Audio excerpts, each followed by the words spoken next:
तो चलिए इस विश्लेषण में सीधे मुद्दे पर आते हैं। आज हम विवाह यानी शादी की उस आदर्श छवि और उसकी एक तरफा कड़वी सच्चाई के बीच के उस गहरे अंतर को समझेंगे।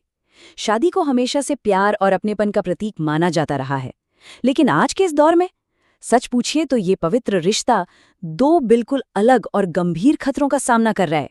एक तरफ शारीरिक हिंसा और दिखावे की आग ने खुशियों को जलाकर राख कर दिया है, तो वहीं दूसरी तरफ कानूनी दांवपेच और उनका दुरुपयोग एक बिल्कुल नए तरीके के युद्ध को जन्म दे रहा है।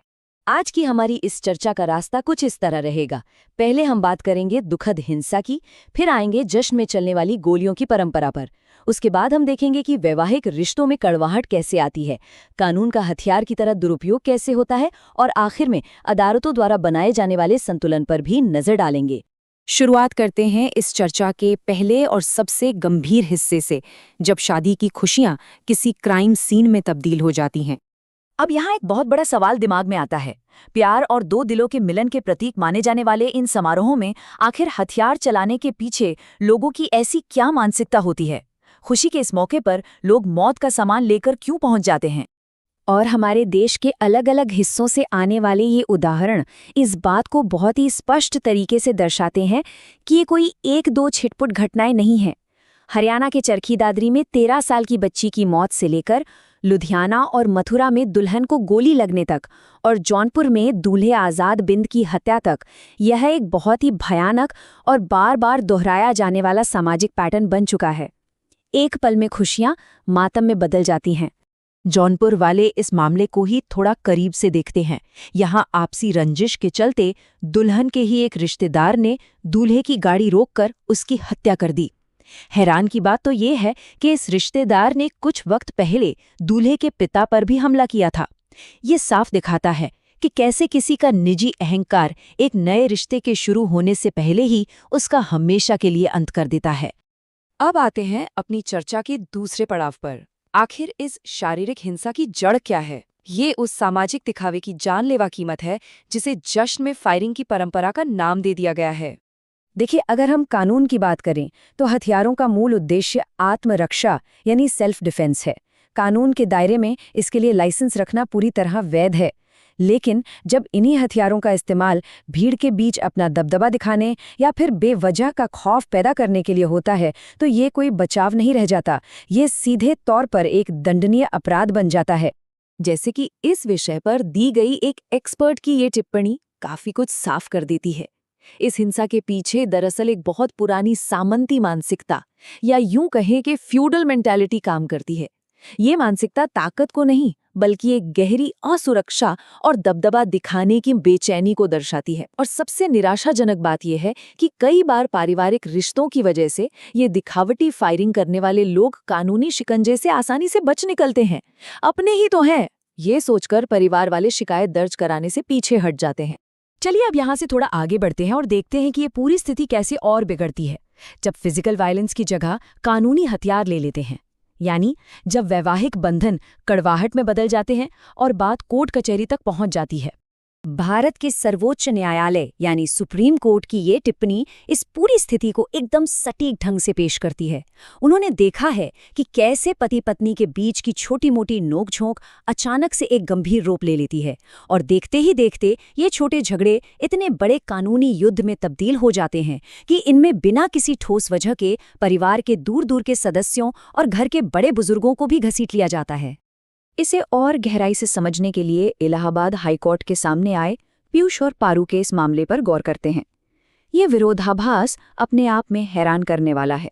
एक तरफ एक बेहद उच्च शिक्षित जोड़ा जो दुबई और यूके जैसे देशों में काम कर रहा है, यूरोप की एक साथ यात्रा कर रहा है, और दूसरी तरफ उनके अलग होने के वक्त अचानक से लगाए गए बेहद गंभीर आरोप, जैसे कि धारा 498A यानी क्रूरता, और यहाँ तक कि धारा 377 के तहत अप्राकृतिक यौन संबंध जैसे संगीन आरोप, वो भी पूरे 5 महीने की देरी से दर्ज कराई गई एफआईआर में।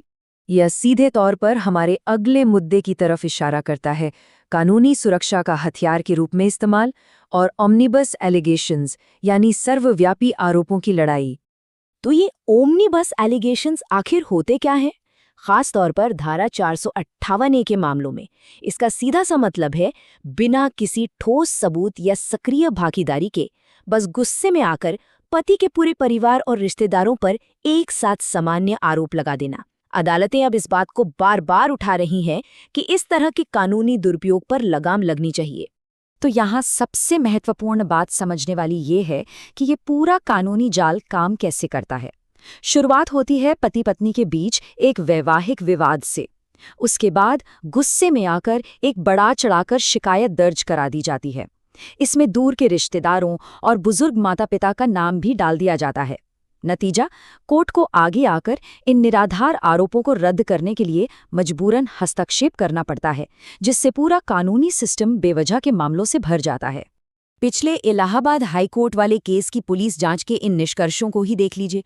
पुलिस की खुद की जांच में अप्राकृतिक यौन संबंध यानी धारा 377 का आरोप पूरी तरह झूठा पाया गया। ननद और नंदोई को तो आरोपों से मुक्त कर दिया गया, क्योंकि वो लोग तो परमानेंटली लंदन में बसते थे और इस जोड़े के साथ कभी एक घर में रहे ही नहीं थे। और जरा सोचिए, 69 और 79 साल के बुजुर्ग सास ससुर पर भी एकदम सामान्य और अस्पष्ट दावे थोप दिए गए थे। यह दिखाता है कि कैसे बिना सोचे समझे व्यापक आरोप लगाए जाते हैं। और यहीं पर आती है हमारे इस विश्लेषण की आखिरी और सबसे अहम कड़ी, अदालतों में संतुलन की बहाली। कैसे कानून और परिवार दोनों को इस दुरुपयोग से बचाया जाए। अब सबसे दिलचस्प बात यहाँ ये निकल कर आती है कि इलाहाबाद हाईकोर्ट ने आखिर इस समन को रद्द क्यों किया। कारण काफी टेक्निकल मगर हैरान करने वाला था।